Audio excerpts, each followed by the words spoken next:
দক্ষিণ মালদা লোকসভা কেন্দ্রের তৃণমূল কংগ্রেস প্রার্থী শাহনওয়াজ আলী রায়হানের ভোট প্রচারে ইউসুফ পাঠান।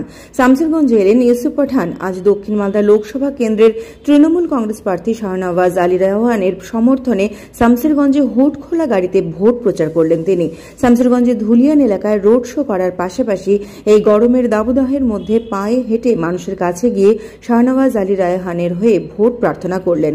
তাকে সামনে পেয়ে এলাকাবাসীর মধ্যে আলোড়ন সৃষ্টি হয়। ছোট ছোট কচিকাচারা তাকে মালা পরিয়ে হাত মেলানোর পাশাপাশি সেলফি তোলার মধ্যে পড়ে যান। যদিও পাঠান সাহেব নিজেও তাদের সাথে সেলফি তুলতে মশগুল হয়ে পড়েন। পাশাপাশি ভোট প্রার্থনা করলেন শাহনওয়াজ আলী রায়হানের হয়ে।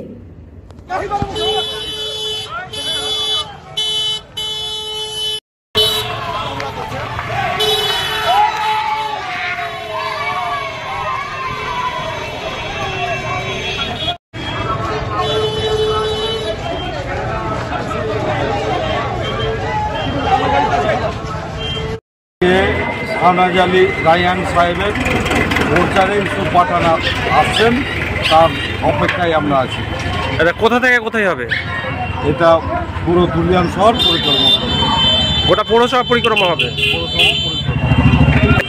বিপুল আমরা বিপুল সাড়া পাচ্ছি তৃণমূলের এখানে ধুলিয়ান পৌরসভার মধ্যে বিপুল জয় আমরা পাবো। লোকের আবেগ আমাদেরকে সেটা প্রভাবিত করছে, আর আমরা আশা রাখছি বিপুল ভোটে আমরা ধুলিয়ান পৌরসভায় লিড। 11 নম্বর ওয়ার্ডে কি লিড হবে? 11 নম্বর অবশ্যই তৃণমূল লিড হবে। তৃণমূল ছাড়া অন্য কিছু এখানে নেই। রাজ্য সরকার উন্নয়নগুলোকে চাইছেন? আমরা রাজ্য সরকারের লক্ষ্মী ভাণ্ডার, যেটা আমাদের গরিব মানুষের জন্য দিয়েছেন 1000 টাকা, স্বাস্থ্যসাথী, সবুজ সাথী, বিয়ের জন্য যেটা 25,000 টাকা, কন্যাশ্রীর জন্য যে 25,000 টাকা, মূলত 68টা প্রকল্প উন্নয়ন নিয়ে আমরা 11 নম্বর ওয়ার্ড তথা গোটা ধুলিয়ান পৌরসভার কাছে। লক্ষ্মীর ভাণ্ডার কতটা ভোট এনে দেওয়া হচ্ছে? লক্ষ্মী ভাণ্ডার আমাদের মেয়েদের 100%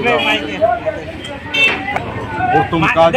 আমাদের আর যে উন্নয়নগুলো আছে, আমাদের প্রার্থীকে দিয়ে আমাদের জলের যে আমরা সমস্যা, সে সমস্যায় পারমিশন নিয়ে আসা আমরা ওনাকে আগেও জানিয়েছি যে তারপর আমাদের মূল লক্ষ্য থাকবে এটাই, জলের সমস্যা দূর করে। এখানে বিপুল ভোটে জয়লাভ করবে, যেটা গোটা পশ্চিমবঙ্গকে জানিয়ে দেবে যে নতুন প্রার্থী আমাদেরকে কি হারে জিতিয়ে নিয়ে আসে, রেকর্ড করবে, একটা রেকর্ড ভোটে আমরা। আপনার নাম? মোহাম্মদ খায়রুল ইসলাম। আপনি? অপু, 11 নম্বর ওয়ার্ড কাউন্সিলর।